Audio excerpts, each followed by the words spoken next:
If you inhabit a social or ideological bubble, it's easy to assume that nothing outside it deserves respect, especially when you get rewarded like a monkey with a grape for thinking that way. The UK comedy circuit is populated almost entirely by middle-class progressives who vote Labour, just like their audience. What a happy coincidence. And nearly all of them hate the UK Independence Party, or Ukip, just like their audience, and for exactly the same shallow, false and bigoted reasons as their audience. It's a cosy relationship that borders on the Pavlovian. A comedian is essentially an ego on legs that needs feeding with agreement and applause.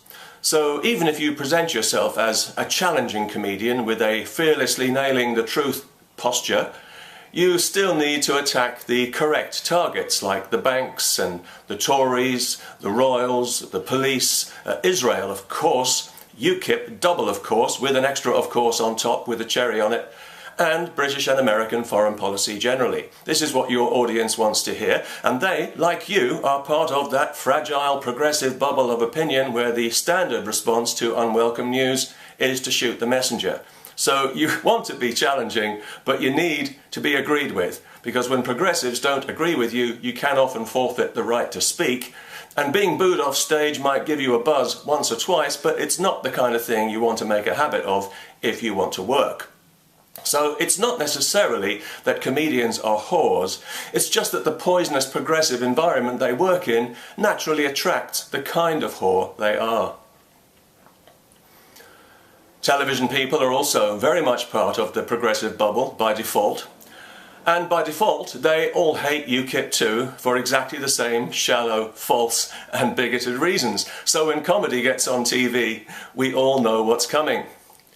If you're one of the many ordinary, decent, respectable people in Britain who would simply rather live in a sovereign democracy than a federal dictatorship, quite a reasonable desire, I'd have thought, you can expect to be routinely slandered as a xenophobe or a homophobe, a racist or a Nazi by every hack comedian in Britain.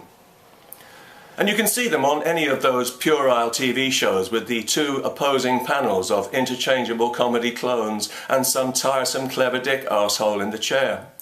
There are so many of these dreary shows now, you would think it was the only format allowed by law, and they seem to compete with each other to misrepresent and slander Ukip voters because they know the studio audience is full of smug progressives like themselves, so the grosser the stereotype and the more outrageous the slur, the bigger the laugh. Years ago, when I worked at the Comedy Store in London as part of the weekly topical show, The Cutting Edge, we always had a couple of songs in the show.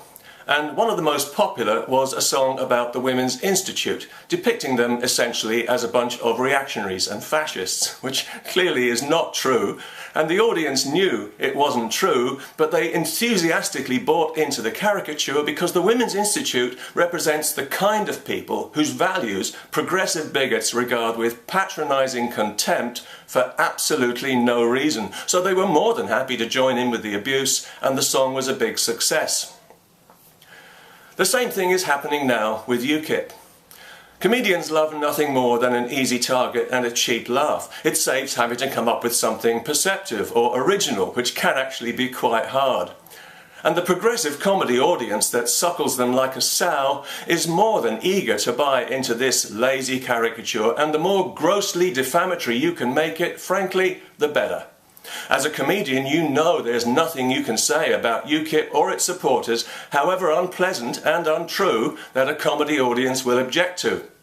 Never mind that more than 4 million honourable, decent people in Britain voted for Ukip for perfectly healthy, legitimate reasons, despite being regularly demonised by dishonest, ignorant people like you. And never mind that Ukip has many ethnic minority and gay supporters, members and candidates. Never mind the truth. Comedians know what works. And what always works on the comedy circuit is progressive bigotry, the respectable kind. You can safely depict Ukip voters as a bunch of racists when you know it's a lie, because you know that nobody in that room will pull you up on it. Well, I might if I happen to be there and I've had a few pints, but on the other hand, there's a lot to be said for letting someone reveal how small they really are. And besides, it's a long-established comic tradition to tell lies about people for laughs. All Jews are mean, all black men are sexist, all Irish are thick, all Ukip are racist. If you're an ego on legs, playing to an audience of bigots like yourself, that's comedy gold.